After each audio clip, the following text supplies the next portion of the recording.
Hello, magandang hapon mga ka-farmland. Nandito na naman po tayo sa isang property po na ipinagbibili.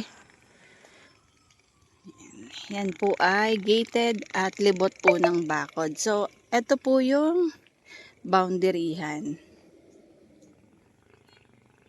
Katatapos lang po ng ulan. So, meron naman dyang kanal. So, yan po yung boundary ng property. Tapos, diretso doon. Ayan. Ayan yung kapaligiran dito. Nakakatuwa po kasi along cemented road siya at ang layo lang po sa National Highway ay 8 meters. So ang frontage po nito sa Barangay Road ay nasa 70 meters frontage po. So ayan, papunta po ako dun sa dulong part ng property.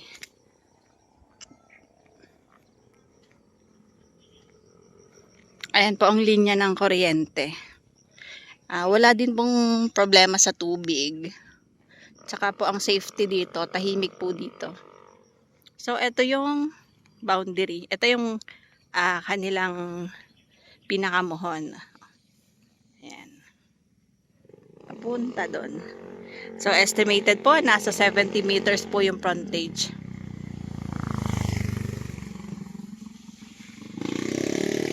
Madami po silang fruit bearing dito, kagaya po ng langka. Ayan po, ang dami pong bunga. Hindi lang po natin alam kung anong variety na yung langka na yan. Pero talagang nakaka-amaze, nakakatuwa at ang sarap panoorin o tingnan at tumikim ng rambutan. So pasok tayo sa loob ng property at ito po ay nandito yung caretaker. Katatapos lang ng ulan dito mga ka-farmland. Ayan o. Gated.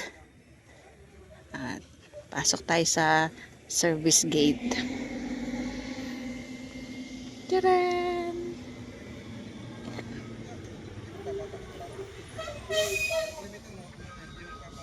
Yan po. Yan yung kalsada. Tapos ito may CCTV pa. CCTV camera. Tapos ayan po yung rambutan nila.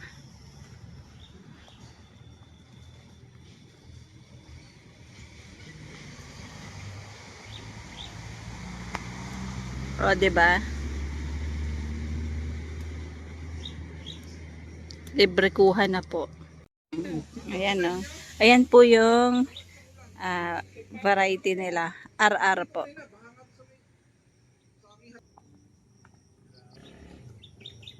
Ayan. Sobrang daming bunga. Ito po ay may bahay and may swimming pool na din po. Tamang taba, may tubig po ngayon. Sobrang hinog na yung rambutan nila. So, nanlalaglag na lang. Ewan ko kung bakit di po nila hina-harvest dito. Oh.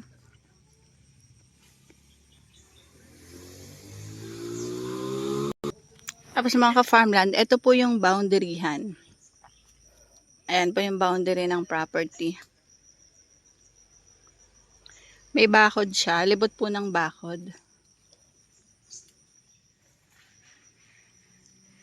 Katatapos lang ng ulan dito. Ang lakas. Yung naka-live ko po kanina habang nagbebiyahe kami, papunta po kami dito. Ito mga farmland ay 1 hectare po na clean title po. At located po ito sa San Antonio, Quezon po. So, madaming tanim. Nasa 100 po yung puno ng rambutan.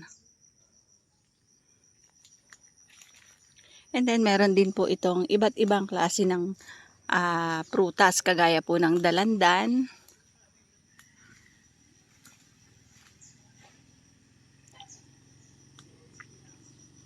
Ayan po yung dalandan.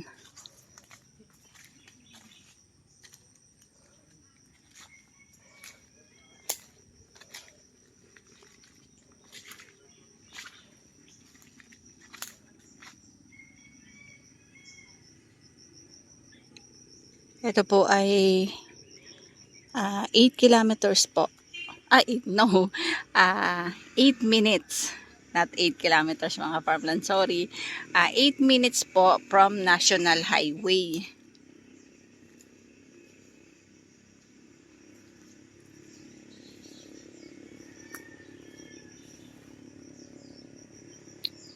Ayan, sobrang ganda, sobrang daming rambutan. Andun po naman sa kabila, may bako din po yan. So talaga po ito ay secured at libot po ng bakod na pader.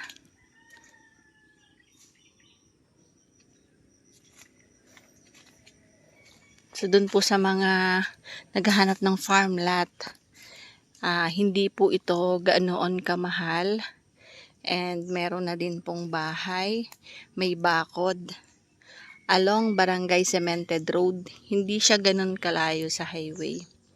Maganda po itong property at madami na pong fruit bearing.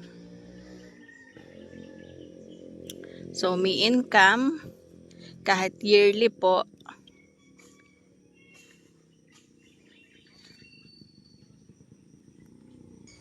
Ayan po yung front, tapos ito yung pathway. Meron din silang mga kulungan ng mga manok-manok dyan. So ito po yung pathway. So papunta dun sa bahay. Ang pinaka parking space po nila ay ito pong front sa may gate.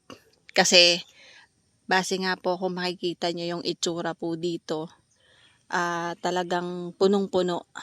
Punong-puno ng ng punong kahoy.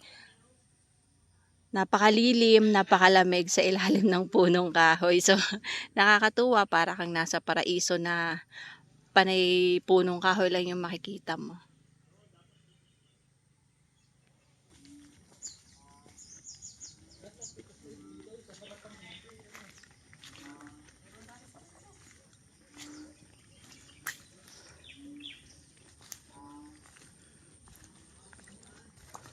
Ang boundaryhan po nila din dito, pader and then steel matting po.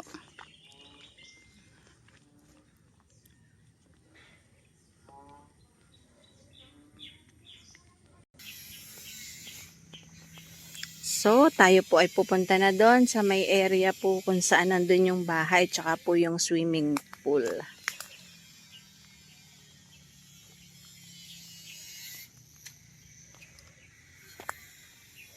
Habang nagbablog dito, mabubusog ka po sa rambutan. Kakatuwa po. Yan, namumula siya. Pero sayang, kasi kung makikita nyo po, super dami nang nalalaglag. Yan o. Kasi pag yung sobrang lakas ng ulan tsaka hangin, syempre babagsak ng babagsak yan, lalaglag ng lalaglag, kaya sayang, hindi pa po nila hina-harvest.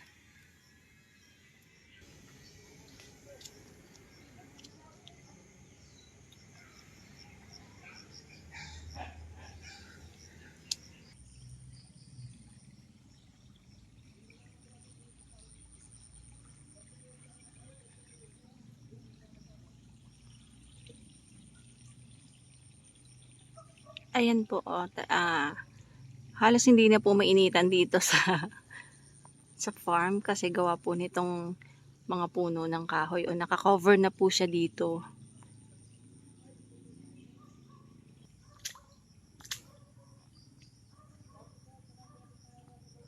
Meron pong pathway dito.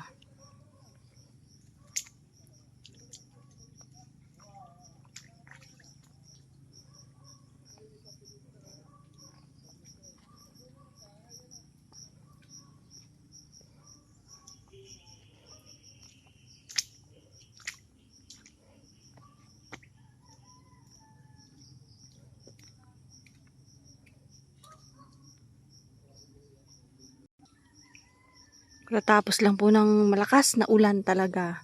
Ayan po, may mga ebidensya pa po ng talagang nagkatubig. Hindi naman po dito nabaha, kahit lang po ganyan. So, pag po umulan ng malakas at nagkatubig na ganyan, dire-diretso po yan papunta doon sa may kanal.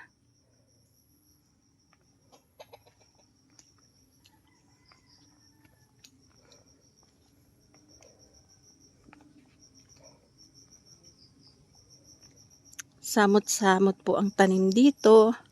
May avocado, may kalamansi, And then, yung pong isang lot owner sa likod, may iniaalok pa din po na nasa 1,500 square meters po. So, pwede po yung makakabili nito, nare-request po sana niya kung pwede bilhin na din po yung kanya. So, lilinawin lang natin kung magkano po per square meter yon. Ayan po ang Dalandan.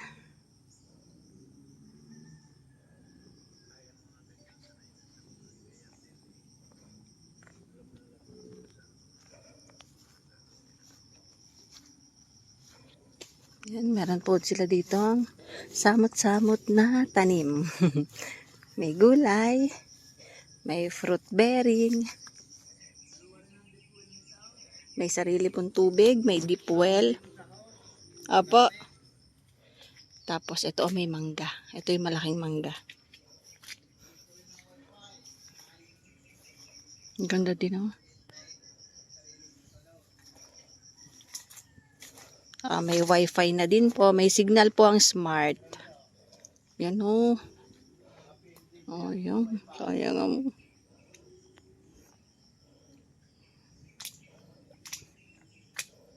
Ayan, may tubig nga. Pero, lilinisin po.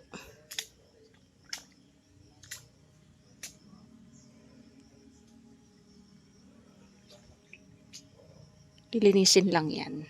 Para gumanda ulit. So, papalitan lang po ng tubig. Kasi nag-uulan na nga. Hindi na po nalinis.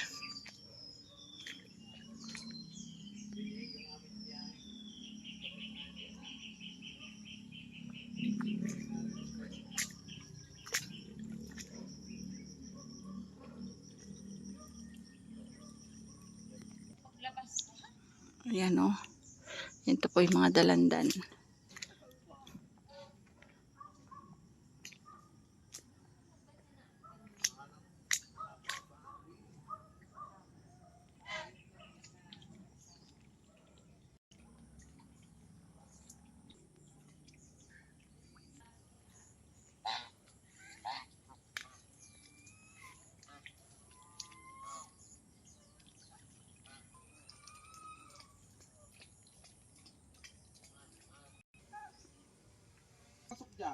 Ayan, ito po yung bahay. Ate, pasukin natin.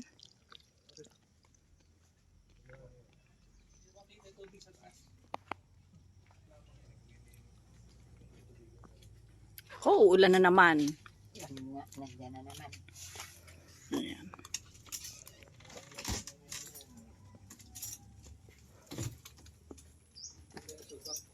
Ay, tumalak. Kaso kalat. Sige lang, okay lang po. Ito po yung isang kwarto, tas tsaka po yun. So, yun lang po ay madami lang pong tinutuping damit si ate. Tutupi.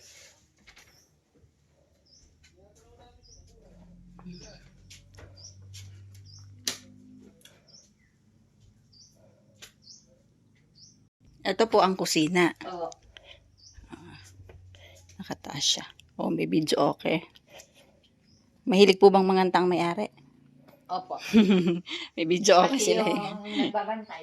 Pati ikaw ate. Mahilig silang manganta. Yan, naambo na naman. Yan ang kusina. Ito, yung dining area.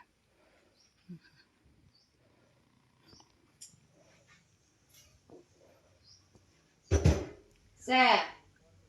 Bakit? Close open ang ilaw mo ate. Oh. Yan din mo yung mga kawayan o yung kanilang lababo.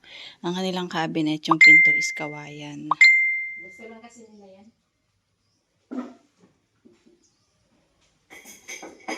Ayan po yung CR. Gusto nila native kasi kaya pinagawa po nila ang cabinet nila ay ganyan. Makalap. Okay lang po yan. Akala kasi walang Lang. Ayan.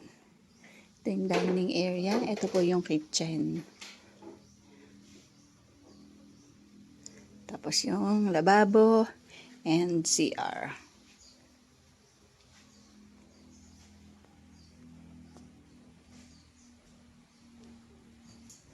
Po mga farmland, naambon na pero napaliparan na naman ng aming piloto para po maipakita namin sa inyo ang aerial view. Yan po yung room 1 and room 2.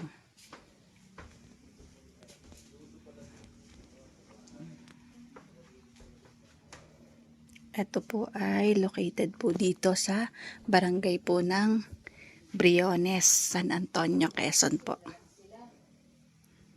Pati ang pintuan po nila, oh. Kita nyo.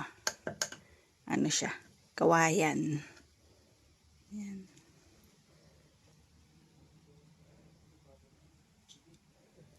Tapos yung haligi nila, binalutan din nila ng kawayan. Ayan. Ito. Kawayan.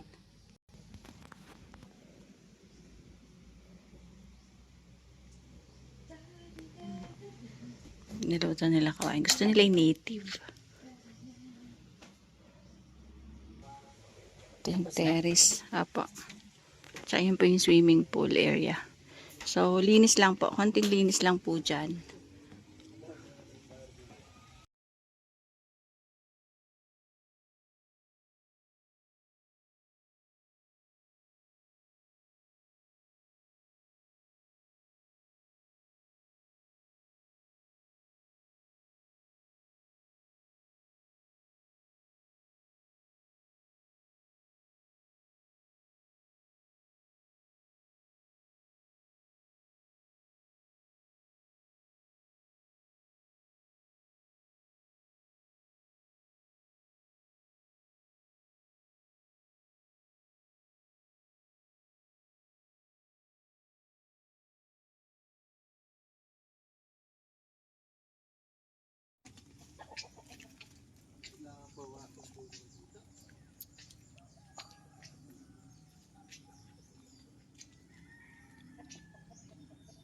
Babawas ng puno para masilikatan ng araw. Ayan ako, pinahingi kami ni ate ng mga rambutan. So, katuwa naman ito. Ano, pag may farm. Lumaki sila sa farm.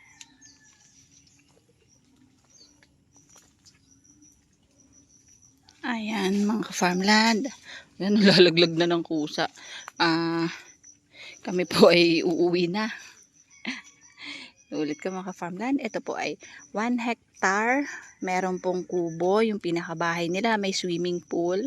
Libot po ng bakod at along Barangay Road. Titulado po ito 8 minutes from highway. Tapos may sarili pong tubig at may linya po ng kuryente. So ito mga farmland ay 12.5 million. About po sa tawaran, si seller na po ang kakausapin. Mga farmland, pwede po dito ang piggery, tsaka po mag-alaga ng mga manok na pang backyard. Ayan, meron po silang kubo dito sa harapan. And then, ayan din po, ayan po. Ayan, yan po yung pinakagarahe. Yan po yung kalsada. So, paano mga farmland? See you for the next videos. God bless po sa ating lahat. Bye-bye!